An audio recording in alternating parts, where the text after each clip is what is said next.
Chapter 52. Gairah sang CEO dingin. Setelah Kia merekam semua percakapan dia dan Anggun, Kia menyimpan HP-nya ke dalam tasnya.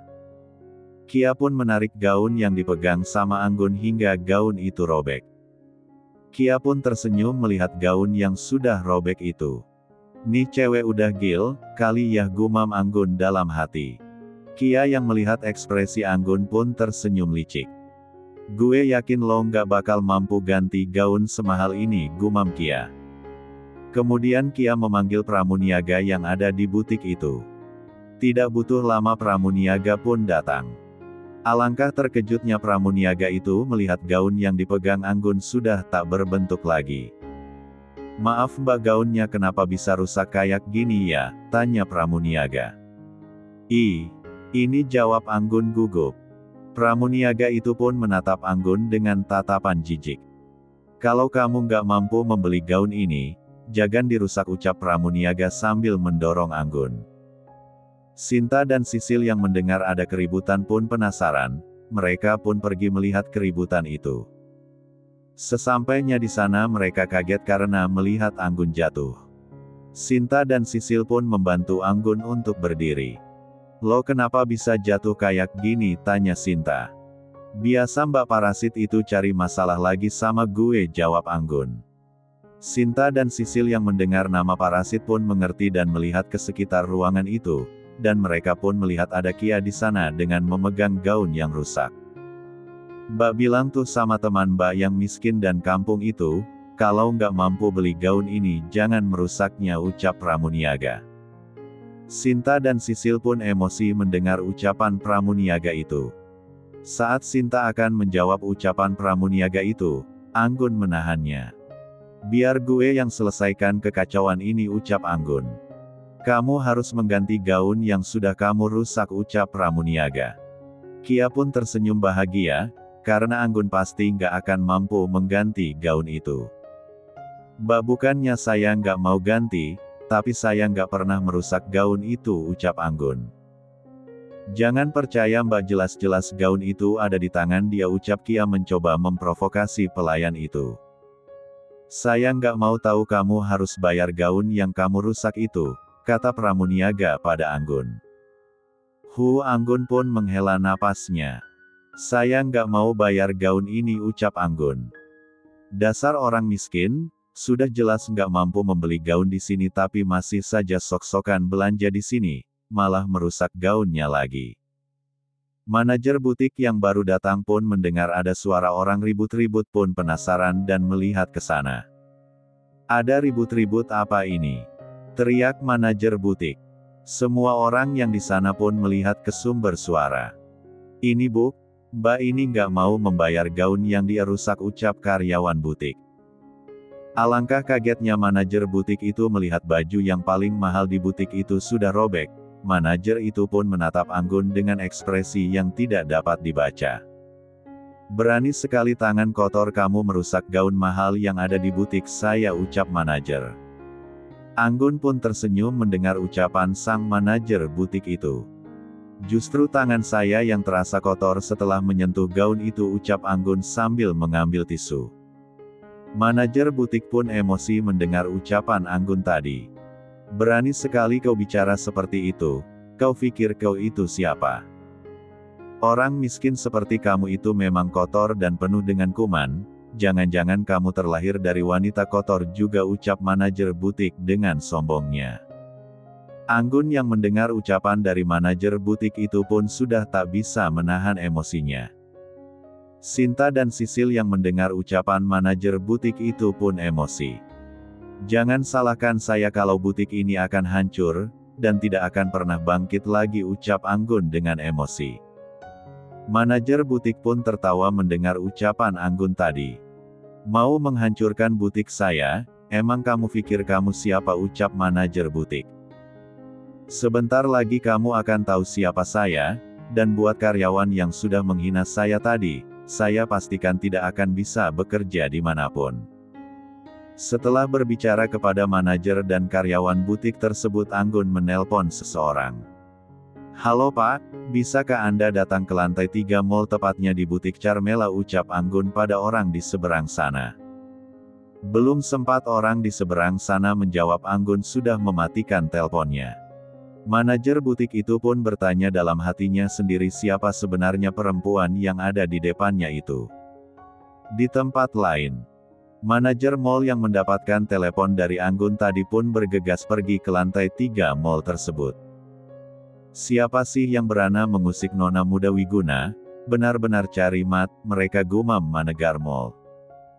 Tidak perlu waktu lama manajer itu pun datang dan mencari butik yang dimaksud nona mudanya. Akhirnya manajer mall itu pun menemukan butik tersebut. Manajer itu masuk ke dalam butik dengan langkah cepat dia menghampiri Anggun. Maafkan saya sudah membuat Anda menunggu nona, ucap manajer mall kepada Anggun.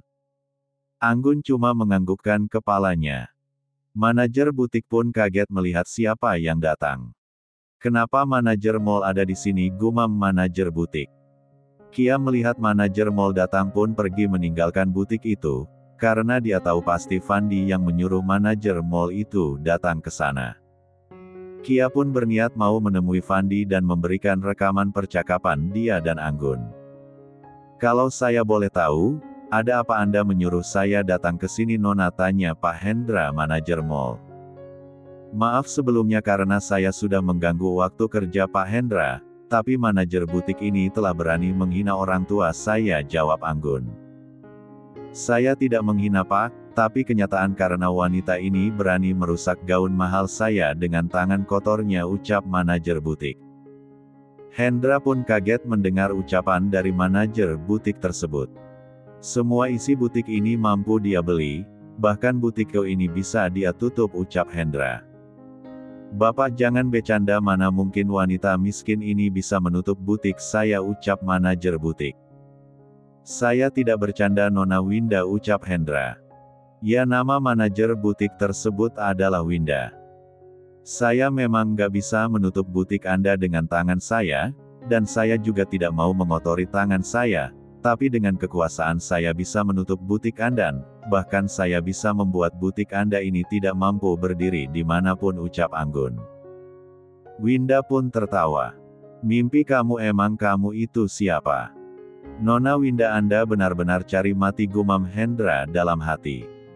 Berarti Anda benar-benar tidak tahu siapa saya, Pak Hendra, tolong kasih tahu siapa saya kepada manajer butik ini, ucap Anggun. Nona Winda, wanita yang Anda hina ini adalah pemilik mall ini, dan dia putri satu-satunya keluarga Wiguna, ucap Hendra. DR. Bagai tersambar petir Winda dan karyawan butik yang menghina Anggun tadi. Chapter 53. Kesombongan yang tadi diperlihatkan Winda lenyap seketika dan berganti dengan rasa penyesalan dan malu yang teramat besar. Nona muda, saya mohon maafkan saya, ucap Winda sambil bersimpuh di kaki Anggun. Anggun yang melihat Winda bersimpuh di kakinya pun tersenyum kecut. Untuk apa kamu bersimpuh di kaki saya? Bukankah tadi saya sudah memperingatkan Anda, ucap Anggun. Tapi saya benar-benar nggak tahu kalau Nona adalah putri dari Pak Wiguna, ucap Winda. Oh, jadi karena saya anak Pak Wiguna kamu baik kepada saya? Kalau seandainya saya bukan anak Pak Wiguna, kamu akan tetap merendahkan saya atau orang lain begitu? Winda pun terdiam mendengar ucapan Anggun. Pak, tolong tutup segera butik ini dan saya tidak ingin melihat butik ini berdiri dimanapun, ucap Anggun. Baik Nona, ucap Pak Hendra. Winda pun tidak dapat berbuat apa-apa lagi, karena dia tahu apa akibatnya kalau berurusan dengan keluarga Wiguna, karena keluarga Wiguna tak akan mengusik orang lain terlebih dahulu.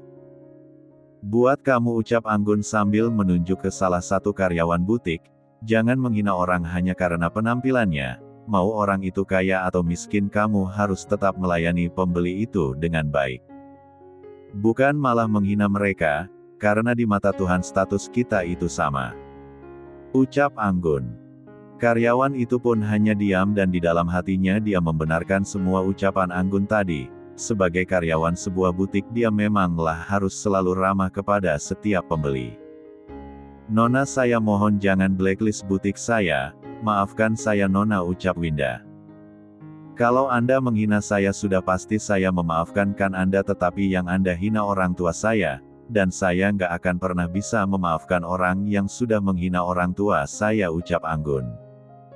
Saya mohon Nona, kalau butik saya di blacklist bagaimana dengan nasib anak saya yang masih kecil, ucap Winda. Anggun yang mendengar anak kecil pun merasa tidak tega juga, bagaimanapun dia juga mempunyai seorang adik yang masih kecil. Anggun membuang nafasnya dengan kasar. Baiklah, saya akan memberikan Anda satu kesempatan lagi, saya harap Anda tidak akan mengecewakan saya, dan rubahlah cara melayani pembeli, ucap Anggun. Winda yang mendengar ucapan Anggun pun terharu dan tersenyum bahagia. Winda tidak menyangka kalau Anggun akan memberikannya kesempatan. Ternyata putri dari Pak Wiguna mempunyai hati yang sangat baik, gumam Pak Hendra. Terima kasih banyak Nona, saya janji akan berubah, dan saya tidak akan pernah melupakan kebaikan Nona, ucap Winda. Sinta dan Sisil yang mendengar ucapan Anggun pun turut merasa senang, karena mereka mempunyai teman yang berhati tulus. Terima kasih Pak Hendra sudah mau capek-capek datang ke sini, dan saya harap Papa jangan sampai tahu masalah ini ya Pak, ucap Anggun sambil mengulurkan tangannya. Tidak masalah Nona, saya justru senang bisa membantu Nona, dan saya juga tidak akan membicarakan masalah ini kepada Pak Wiguna, ucap Hendra sambil menjabat tangan Anggun. Pak Hendra pun berpamitan kepada Anggun dan teman-temannya untuk kembali ke kantornya karena pekerjaannya belum selesai saat dia tinggalkan tadi. Yuk guys, kita pulang, ucap Anggun kepada kedua sahabatnya. Mereka bertiga pun pergi meninggalkan butik, tapi sebelum Anggun sampai di depan pintu butik, suara Winda membuat mereka menghentikan langkah mereka. Nona Anggun tunggu, ucap Winda. Sesampai di dekat Anggun, Winda memberikan 3 buah paper bag kepada Anggun dan kedua sahabatnya. Ini apa ya Mbak, tanya Anggun. Ini gaun yang baru nyampe tadi, saya harap bisa cocok buat Nona, Anggun dan kedua temannya, dan saya berharap Nona tidak menolak pemberian saya, ucap Winda. Anggun pun melihat isi paper bagnya, ternyata benar, isinya gaun yang sangat indah. Terima kasih ya Mbak, tapi nggak enak kalau Mbak ngasih gaun indah ini secara cuma-cuma kepada kita, ucap Anggun. Saya ikhlas Nona, lagian hadiah itu tidak sebanding dengan kebaikan yang Nona berikan untuk saya, ucap Winda.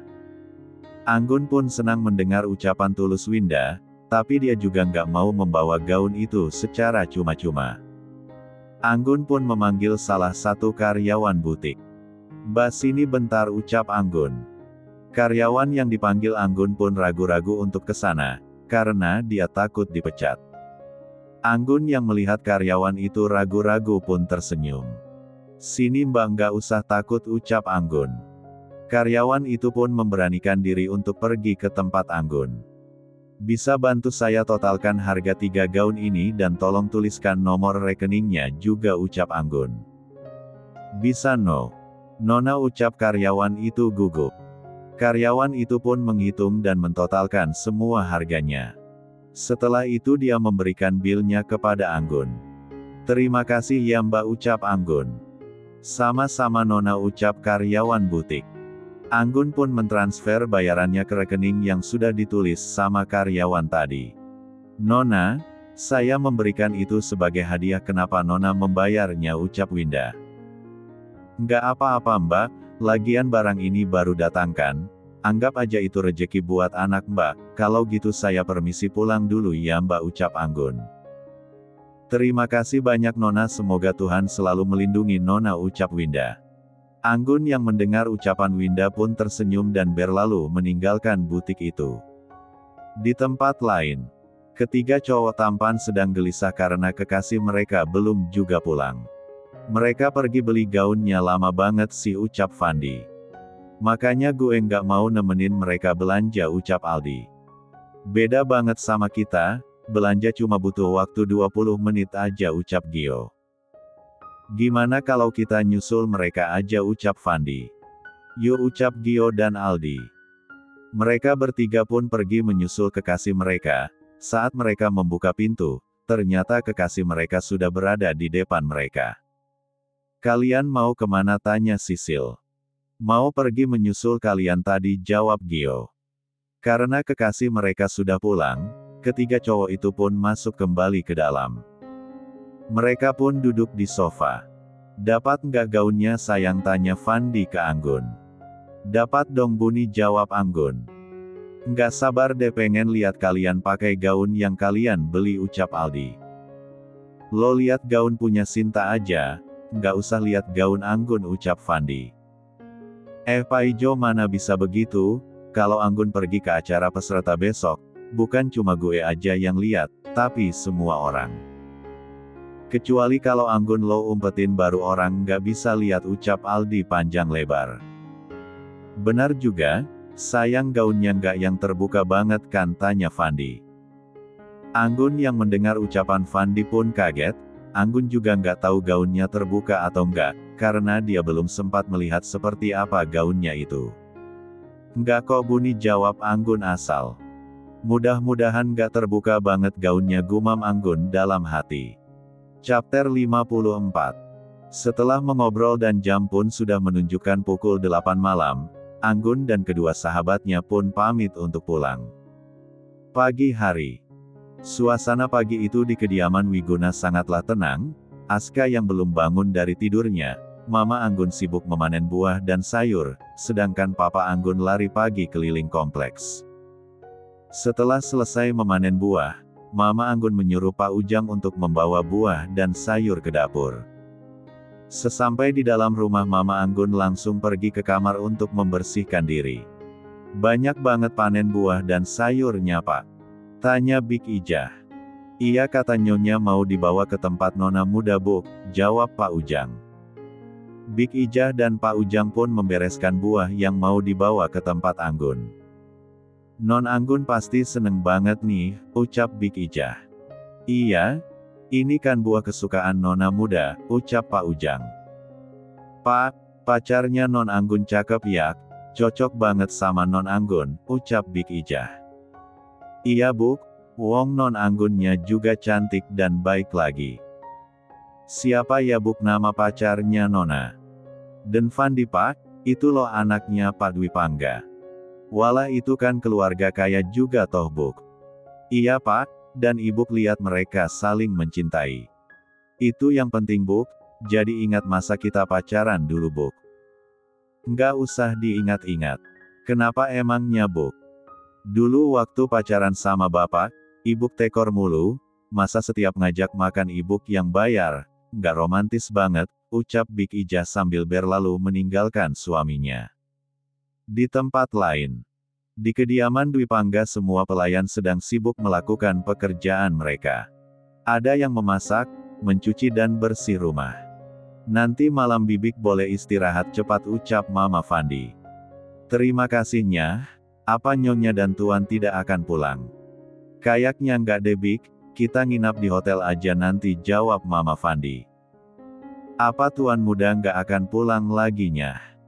Belum Bik, mungkin nanti-nanti Bik. Bibik dengar Tuan muda sudah punya kekasih. Wah, benarkah itu Bik? Kenapa anak nakal itu tidak memberitahu saya ya Bik? Mungkin nantinya, Bibik dengarnya juga dari Mang Dimannya. Gimana menurut Mang Diman Bik kekasihnya Fandi? Apa dia nggak akan tinggalin Fandi juga nanti Bik? Cantiknya, dan Bibik rasa dia anak yang baiknya jadi nggak mungkin bakal ninggalin Tuan muda. Mudah-mudahan deh Bik. Waktu pun cepat berlalu, pagi pun telah berganti dengan sore. Fandi dan kedua sahabatnya sedang asyik bermain game yang ada di HP mereka. Ah kalah lagi deh gue, ucap Gio. Lo harus banyak-banyak belajar, ucap Aldi. Belajar sama lo nggak bakal pintar gue, ucap Gio.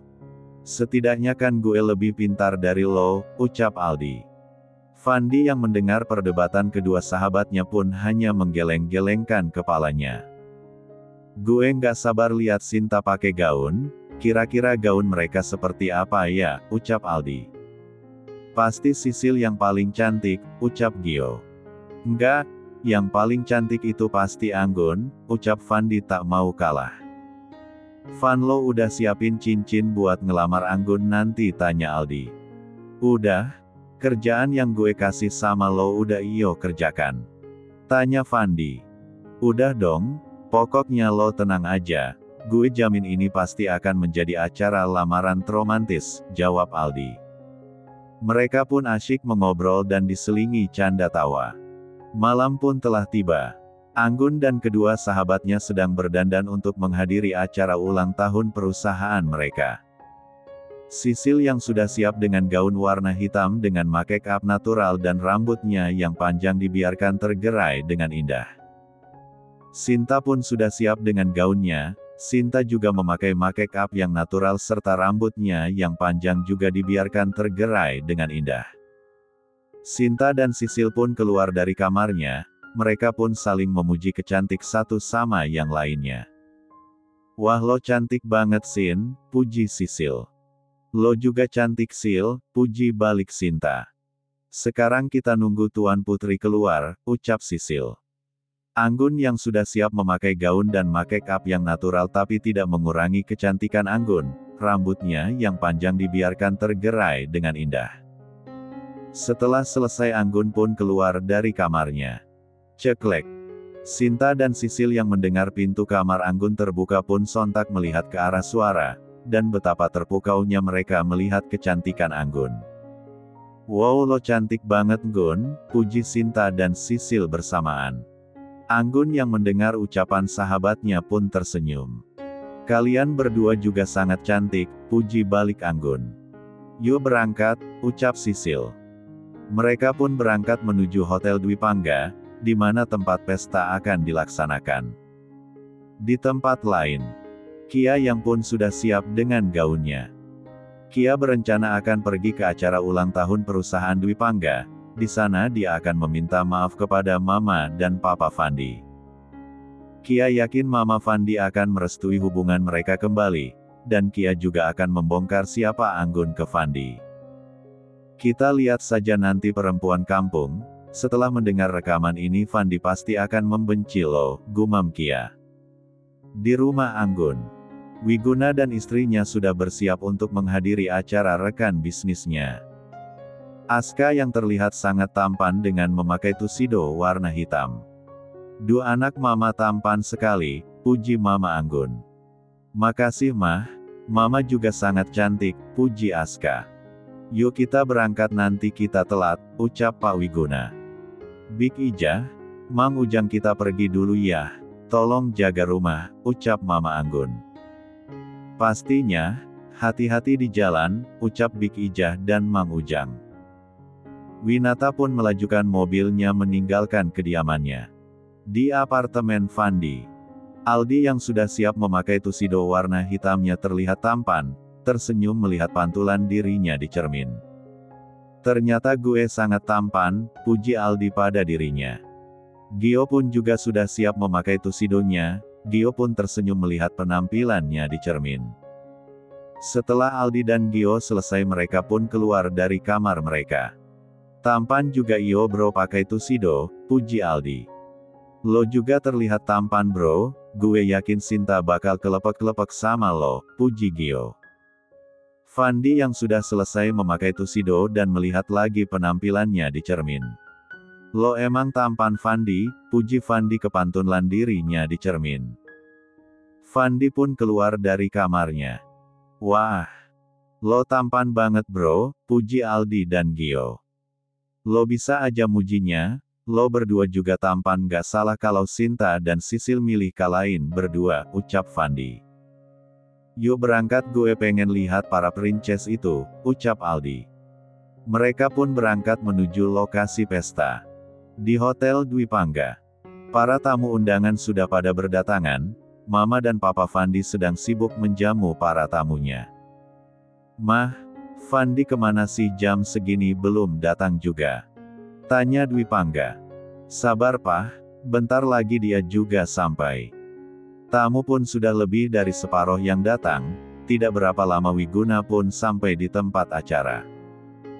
Wiguna, istri serta anaknya pun turun dari mobil, dan Wiguna memberikan kunci mobilnya ke security untuk memarkirkan mobilnya.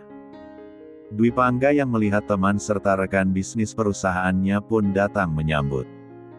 Selamat datang Tuan Wiguna, ucap Dwi Pangga. Kamu nggak usah sok formal begitu bicara pada saya, ucap Wiguna. Dwi Pangga pun terkekeh mendengar ucapan sahabatnya itu. Mereka pun saling berjabat tangan satu sama lainnya dan masuk ke dalam hotel. Si tampan ini siapa Kiara? Tanya Diana istrinya Dwi Pangga. Ini putraku Diana, jawab Kiara istrinya Wiguna. Bibit kamu memang unggul-unggul Wiguna, ucap Dwi Pangga. Hahaha apa bedanya sama kamu, oh iya mana anak-anak kalian? Tanya Wiguna. Fanya tadi ke toilet, kalau Fandi belum datang, jawab Dwi Pangga. Tidak lama Fanya pun datang, dan menghampiri kedua orang tuanya. Mama, Papa panggil Fanya. Panjang umur banget nih anak, ucap Dwi Pangga. Fanya kenalin ini Om Wiguna sama Tante Kiara, kata Diana. Halo Om, Tante, ucap Fanya sambil mencium punggung tangan Wiguna dan Kiara secara bergantian. Wah nggak ngangka Fanya sudah besar rupanya, ucap Kiara. Wah tampannya, siapa nama kamu tampan? Tanya Fanya. Aska kak, ucap Aska sambil bersalaman dengan Fanya. Mereka pun asyik mengobrol dan bercerita tentang bisnis maupun yang lain. Tidak berapa lama sebuah mobil mewah berhenti di Hotel Dwi Pangga, dan dari mobil itu keluarlah 3 pria tampan.